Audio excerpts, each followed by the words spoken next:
You got to be careful how you handle people that are gifted. Because when somebody's gifted, I don't care what kind of pit you put them in, they'll get out of it. I don't care what kind of lie you tell on them, they'll get out of it. I don't care what kind of prison you put it in, they'll get out of it. I want to talk to some people that have gotten out of stuff that people put you in and thought you'd never get out of it. But because of the level of the gift that's down inside of you, I don't care how deep the pit was, sooner or later God will get you out of it. I don't care how the lies that have been told on you, pretty soon God will get you out of it. I don't care if they put you in prison. After a while you'll be running to prison because you're gifted. One thing you can do, you can take my coat, but you can't take my gift. You can take my clothes, but you can't take my gift. Here you can have my watch, but you can't take my gift. My gift is not in my watch. My gift is not in my shoes. My gift is not in my clothes. My gift is not in my... You'll take an inventory of what they are, you'll be a more wealthy, productive person. I've been able to build a significant 9-figure net worth in my life, and I'm a goober. So I want you to think, if a goober dude like me can end up doing that stuff, what could you accomplish? I'm a really goofy dude. I've always wanted to be somebody. Anybody relate to that? Say yes or no. I don't want to be. There's a bunch of jokers want to be somebody. I need to be somebody. Are you like that or not? I needed to be somebody. I wasn't playing with my life. When I was 30 years old, I had my first heart attack. So I might not be the fastest, the strongest, the smartest, none of that crap, but I'll work your ass, and I flat out want it more than you.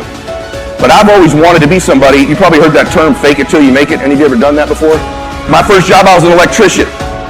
Then I was a busboy at the Whole Enchilada. That was an upgrade because they let me go as an electrician because I couldn't show up to work and get there by 6 a.m. And then I worked at an orphanage that changed my life, and then I became in the financial business and got wealthy. There's nothing about me. So I wanted to be rich. I started in a financial company. I'm like, hey, I can't be driving around like I had a Honda CRX. So I thought, man, I need to drive a Mercedes for people to take me damn serious. So I'm reading the Penny Saver, and it says, Kit Car Mercedes.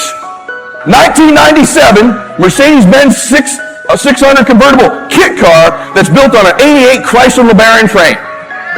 I'm not playing with you. I did this. I lived in that car for 2 years. That's the story of me wanting to be somebody. So I don't know where you're at right now, but are you slightly ahead of a Velcro together Mercedes? Yes or no? Yes? Now, what did I become? What changed with me where things changed?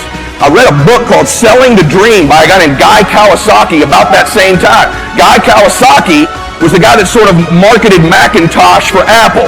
I'm very familiar with what made that company work. They had a dude that led that company who was a crazy man named Steve Jobs. And Steve Jobs didn't have a high IQ. He was an intense, psycho, crazy. He was a great storyteller. Write this down. The greatest leaders are evangelical about their cause. They are cause-oriented leaders. To the extent that you'll be a great father is to the extent that you can become evangelical about the happiness crap you're talking about. I'm going to lose my drive. That's what keeps me working. That's what you think. I used to think it too. There's a difference between happiness and satisfaction. You can be simultaneously incredibly blissful and still totally dissatisfied. Here's what happened to me. I was building a mansion, and I'm all wound up one day, and I walk in, there's all these guys probably in the country illegally. They were working on my kitchen, right? These guys are making no money. They've left their families. I'm walking into my dadgum mansion I'm building with my wife and my baby, pissed off about some call I just had, and I look over, they got mariachi music playing. They're dancing and laughing as they're doing their job. And I thought to myself, if life were counted by the emotions we experience, they're kicking my ass right now. These guys have nothing, and they find a way to get joy. Don't lose the emotional part of your life just to go win and get more stuff.